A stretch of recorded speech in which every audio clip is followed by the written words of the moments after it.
उनके बनाए हुए रास्ते पर, उनके बताए हुए रास्ते पर आज जब श्रद्धांजलि दे रहे हैं, उनको आज संकल्प लेते हैं कि जो समाजवादी रास्ता उन्होंने दिखाया था उसको लगातार हम लोग मजबूत करते रहेंगे।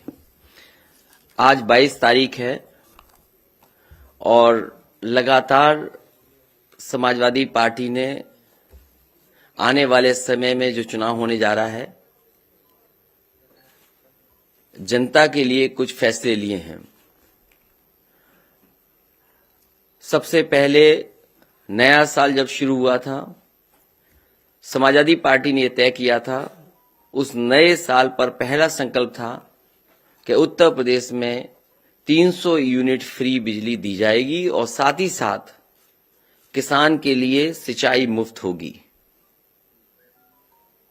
फिर लैपटॉप को लेकर के भी समाजवादी पार्टी ने ये कहा कि जिस तरीके से पूर्व में समाजवादी पार्टी ने बच्चों को पढ़ने के लिए, जो आगे की पढ़ाई करने के लिए जा रहे हैं, उनको लैपटॉप से मदद करने के लिए लैपटॉप दिया जाएगा। और वो स्कीम ऐतिहासिक स्कीम थी। बड़े पैमाने पर नौजवानों को जो आगे की पढ़ाई पढ़ रहे थे उन्हें लैपटॉप दिया गया था। और आज भी इतने वर्षों के बाद जब हम लोग गांव में जाते हैं, किसी मोहल्ले में जाते हैं, तो वो लैपटॉप देखने को मिलता है। एक एक लैपटॉप की एक कहानी है। अगर हम पूरा देखें कि उस लैपटॉप से क्या क्या पढ़ाई में या रोजगार में या नौकरी में मदद मिली है, एक एक लैपटॉप की अपनी कहानी है। परिवार में किस तरीके से न केवल बच्चे ने, बहन ने, भाई ने, परिवार के सब लोगों को मदद मिली है। और जिस समय लॉकडाउन लगा, कोविड प्रोटोकॉल के तहत सब ऑफिसेज बंद हो गए, स्कूल बंद हो गए, मुझे खुशी है इस बात की, बहुत सी जगह से जानकारी मिलती थी कि समाजवादी सरकार का दिया हुआ लैपटॉप अभी भी चल रहा है और हमारे काम आ रहा है। समाजवादी सरकार थी तो आईटी सेक्टर में क्या बढ़ावा दे सकते हैं, उसके लिए रास्ता बनाया था। चक गजरिया फार्म में एचसीएल का सबसे पहला इन्वेस्टमेंट आया था और एचसीएल इन्वेस्टमेंट के आने से लखनऊ जैसा शहर आईटी हब के नाम से भी जाना जा सकता था अगर इस काम को और आगे बढ़ाया जाता। जितना समाजवादी सरकार में उस समय काम हुआ था, उससे आगे सरकार ने नहीं बढ़ाया। केवल एचसीएल कैंपस में लगभग 5000 से ज्यादा लोग नौकरी कर रहे हैं, उन्हें रोजगार मिला है। जो डायरेक्ट नौकरियां मिली हैं एचसीएल कैंपस में, वो 5000 से ज्यादा हैं। उसके साथ कितनों को और नौकरी रोजगार मिला होगा उसकी संख्या अभी नहीं कैलकुलेट हुई है। लेकिन कैंपस में आज अगर हम जाएं और आकलन करें तो 5000 से ज्यादा लोगों को डायरेक्ट नौकरियां मिली हैं, डायरेक्ट रोजगार मिला है। और ये क्वालिटी नौकरी है, क्वालिटी जॉब है, प्रोफेशनल्स हैं इसमें, और जिसमें बड़ी संख्या में इंजीनियर्स हैं जो कई सालों की ट्रेनिंग अनुभव है, वो लोगों को नौकरी मिली है। कई बड़ी बड़ी कंपनियां छोड़ करके आए हैं, वो नौकरी कर रहे हैं। और जिसमें इंजीनियरिंग पास वाले बच्चे जो आज हैं उसमें वो लगभग 3500 हैं जिन्होंने बीटेक की डिग्री हासिल की है, वो नौकरी कर रहे हैं। और इसके साथ साथ खुशी ये है कि जिले के आसपास के जो बच्चे हैं उनको भी नौकरी मिली है, चाहे वो लखनऊ हो, हरदोई हो, बाराबंकी हो। और इसके साथ साथ 12th पास कर करके जो आज कोर्सेज हैं जिससे वो नौकरी और रोजगार मिल सकता है, वो भी 12th पास करने वालों को ट्रेनिंग मिलती है, ऑन जॉब ट्रेनिंग है। और उसके बाद ट्रेनिंग के बाद उन्हें नौकरी मिलना, ये एचसीएल कैंपस केवल एग्जाम्पल है। और मैंने कई और जो उदाहरण भी दिए समाजवादी सरकार में जिसमें नौकरी मिली और रोजगार मिला है लोगों को। इसलिए आज जब 22 तारीख है और समाजवादी पार्टी का जो नारा रहा 22 में 22 स्किल, नौकरी रोजगार संकल्प श्रृंखला में प्रथम संकल्प आईटी सेक्टर में, ये अभी सरकारी नौकरियों में कितने रिक्त पद हैं, पुलिस में कितनी भर्ती हो सकती है, वन विभाग में कितनी हो सकती है, या और जगह सरकारी नौकरियों की बात नहीं कर रहा हूं मैं अभी। गैर सरकारी और कितनी नौकरियां आएंगी उसकी बात नहीं कर रहा मैं, और सेक्टर्स की बात नहीं कर रहा।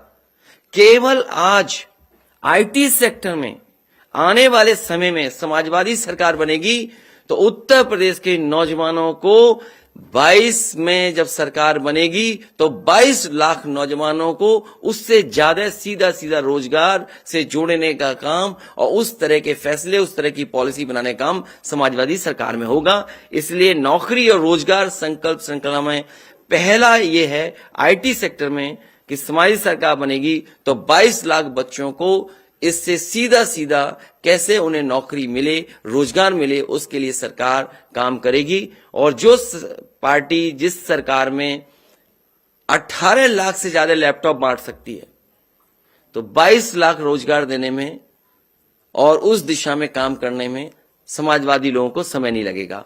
इसलिए 22 का रोजगार के लिए आईटी सेक्टर के लिए केवल पहला संकल्प है कि 22 लाख नौजवानों को जो प्रोफेशनल होंगे, क्वालिटी जॉब होगा, एजुकेशन जो कर करके इंजीनियरिंग करें, उनको नौकरी देने, रोजगार देने का काम समाज सरकार में होगा, उस दिशा में काम करेंगे।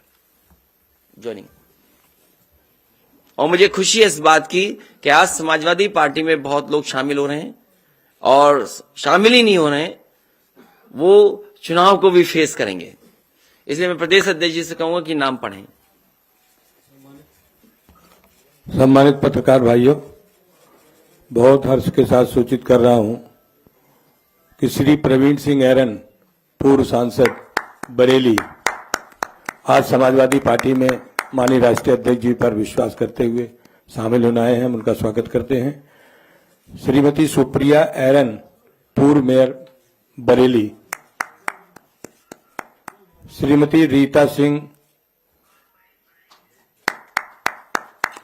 स्वर्गीय राजा महावीर सिंह जी की धर्मपत्नी है, पूर्व विधायक संडीला, श्रीमती रीता सिंह जी, आपका स्वागत करते हैं और माननीय राष्ट्रीय अध्यक्ष जी से अनुमति चाहते हैं कि आपको शामिल करने की अनुमति दें। मैं दोनों लोगों को बहुत बहुत बधाई और शुभकामनाएं देता हूं।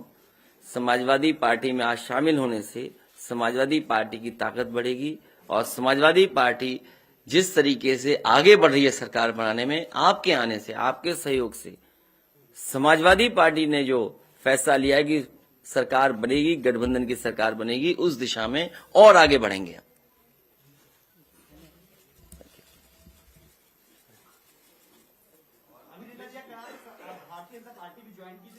उनसे सवाल नहीं पूछे जाएंगे, सवाल हमसे।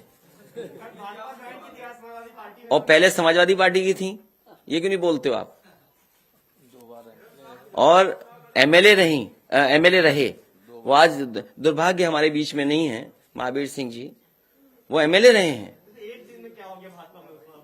समाजवादी पार्टी की सरकार बनेगी। हाँ, बरेली कैंट, उन्हें सब पता है, वो सुनना चाहते हैं।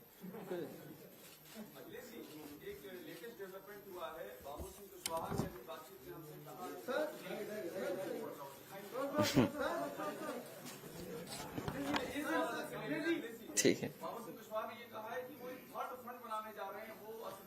ये तो संकल्प।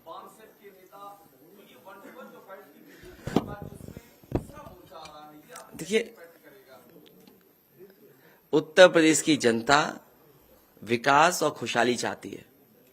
उत्तर प्रदेश की जनता ने बदलाव का मन बनाया है। ये जो आप थर्ड फ्रंट की बात कर रहे हो, जो डबल इंजन की सरकार है, केवल एक बिहार से गाना आया था, उससे घबरा गई। कहो तो प्ले करा दूं मैं आपके लिए, कहो तो मैं प्ले कर दूं। अगर आप हाँ कहो तो मैं प्ले कर सकता हूं आपके लिए। नहीं नहीं नहीं, ऐसे नहीं, अभी नहीं, नहीं अभी नहीं, अभी प्ले मत करना।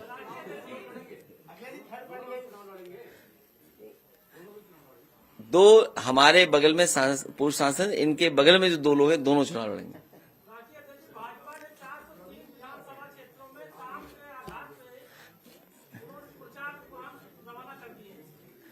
उनके जो, मैंने पहले भी कहा, उनके बयान में जो चलेगा वो सब झूठ होगा और इसलिए कि जब विज्ञापन इन्होंने झूठ के डाले थे, आपको याद होगा, फ्लाईओवर बंगाल का था, चीन का एयरपोर्ट था, जो फैक्ट्रियां दिखानी थी तो अमेरिका की थी। कम से कम इन्हें बताना चाहिए जो इन्वेस्टमेंट मीट हुई थी दो, एक डिफेंस की और एक उससे पहले, तो आखिरकार उत्तर प्रदेश में क्या इन्वेस्टमेंट आया। और जो बरेली के झुमके की बात की थी, बरेली की इंडस्ट्री के लिए क्या सपोर्ट किया है, या कोई नया कारखाना उद्योग आया हो तो बताइए। बगल में जिला है, मान लीजिए कोई दूसरा, उसमें क्या आया है, पीलीभीत में क्या आया है, बदायूं में क्या दिया सरकार ने, फिरोजाबाद में क्या किया, रामपुर में क्या किया, मुरादाबाद में क्या नया किया, सहारनपुर में कौन सा बड़ा फैसला ले लिया, मुजफ्फरनगर में कौन सा नया कारखाना लगाया, गाजियाबाद के कारखाने बेच दिए, बंद हो गए, खत्म हो गए। वन डिस्ट्रिक्ट वन प्रोडक्ट में किस प्रोडक्ट के लिए क्या बजट दिया है, क्या है वो वन डिस्ट्रिक्ट वन प्रोडक्ट का प्रोजेक्ट।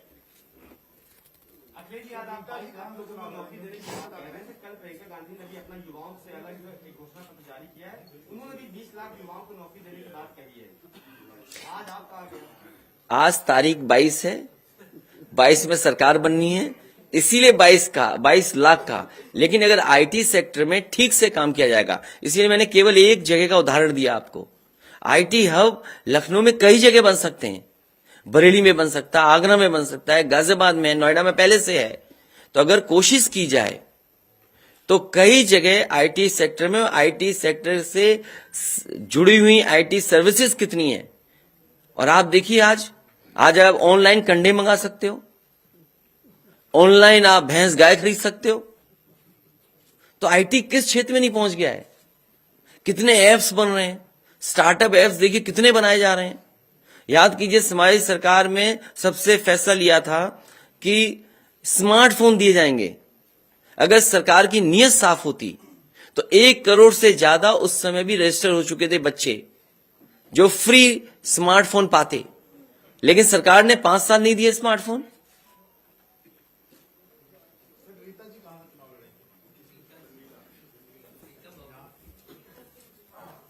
हरदोई जिले में सबसे पहली सीट। योगी जी ने आप ही के पास में आप ट्वीट कर सुबह अटैक किया कि 10 मार्च को शर्मनाक पराजय होने वाली है और जिसका पलायन करवाया उनका पलायन करवाएंगे। मैं आपसे कहूंगा कि मुख्यमंत्री जी को वो गाना सुनवा दीजिए जो अभी भी गाना सबसे ज्यादा सुना जा रहा है।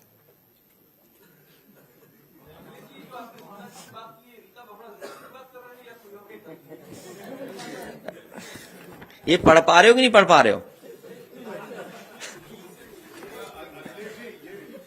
आज केवल ये बात होगी। प्रियंका गांधी ने अपने आप को मुख्यमंत्री पद का दावेदार अपना चेहरा बताया कांग्रेस पार्टी की ओर से, पर आज सुबह पलट गई। उन्होंने कहा कि नहीं, वो मैंने ऐसे ही कह दिया था। आप क्या समझते हैं, इसके पीछे क्या कारण? उत्तर प्रदेश में जनता समाजवादी पार्टी की तरफ देख रही है और जनता जो बदलाव चाहती है उसके साथ समाजवादी पार्टी खड़ी है। 2017 में आपके नेतृत्व में चौकीदार टीआरडी होमगार्ड जवानों के लिए मानदेय वृद्धि की बात की गई थी, तो 22 में भी आएगा। वो अभी जब मैनिफेस्टो जब आएगा तो तमाम बिंदु कवर होंगे। ये इसीलिए मैंने कहा कि केवल आईटी सेक्टर के बारे में मैं कह रहा हूं जिसमें नौकरी और रोजगार मिल सकते हैं। तो केवल आज एक सेक्टर के बारे में बात की, लेकिन जब मैनिफेस्टो आएगा तो आप ये जो सवाल उठा रहे हैं उन चीजों को भी शामिल करने जा रहे हैं।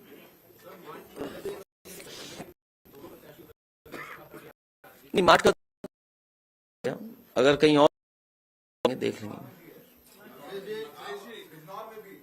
हाँ, मुझे पता है बिजनौर शहर का, मुझे जानकारी मिली।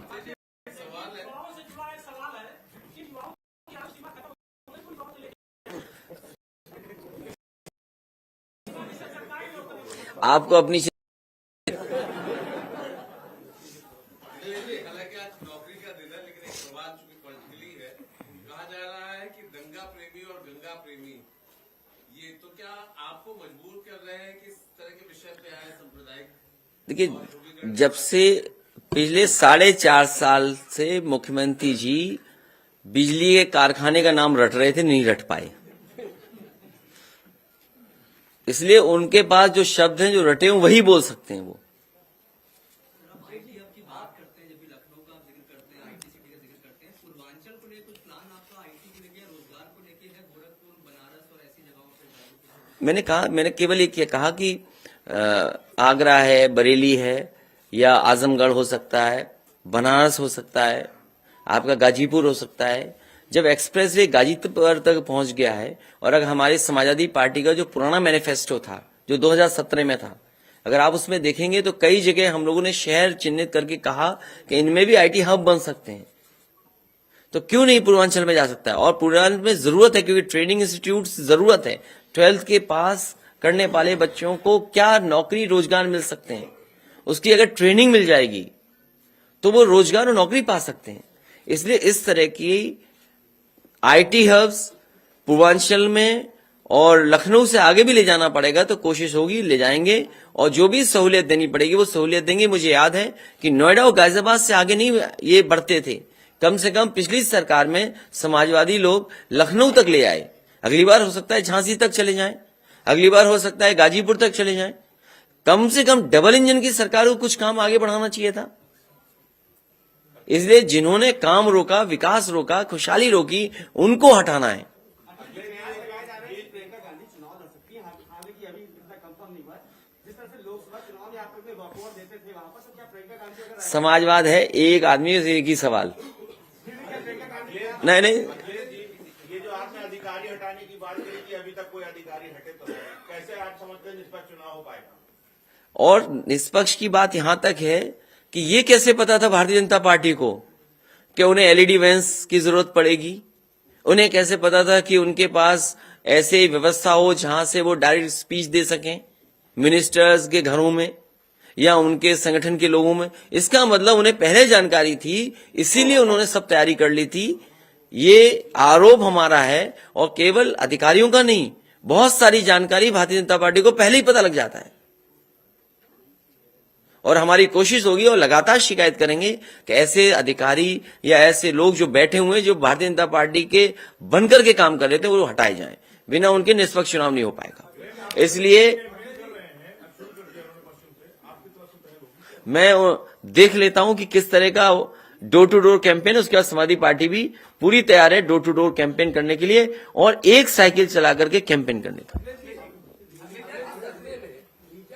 में लगातार भाजपा को आगे दिखाया जा रहा है, आपको पीछे दिखाया जा रहा है। चुनाव आचार संहिता लागू है, आपको नहीं लगता कि इस तरह के एग्जिट पोल से समाजवादी पार्टी या जो वोटर्स है उन पर प्रभाव पड़ेगा? देखिए, जो सर्वे दिखाए जा रहे हैं, और क्या इससे रिलेटेड कोई शिकायत आप ईसी में करेंगे? जो सर्वे दिखाए जा रहे हैं जिसमें भारतीय जनता पार्टी आगे, उसके बावजूद विधायक कूटे जा रहे हैं, गांव में नहीं घुस पा रहे हैं। जो सर्वे में आगे हैं उनके विधायक कैसे कूटे जा रहे हैं, ये सर्वे में कब आएगा?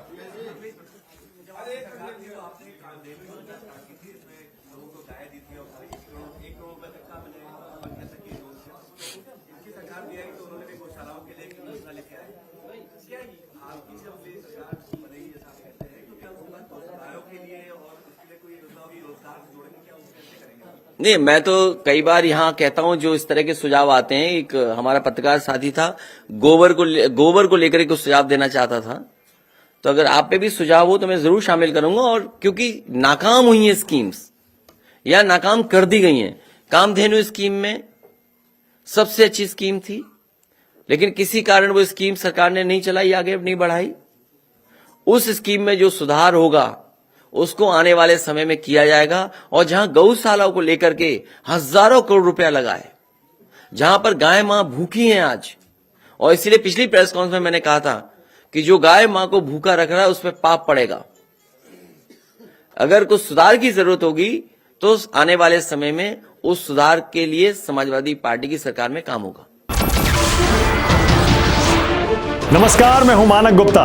अगर आपको हमारा ये वीडियो पसंद आया हो तो इसे लाइक और शेयर जरूर करें, और हां, हमें सब्सक्राइब और फॉलो करना ना भूलें ताकि आप देश और दुनिया की कोई खबर मिस ना करें। तो जुड़े रहिए हमारे साथ और देखते रहिए न्यूज़ 24।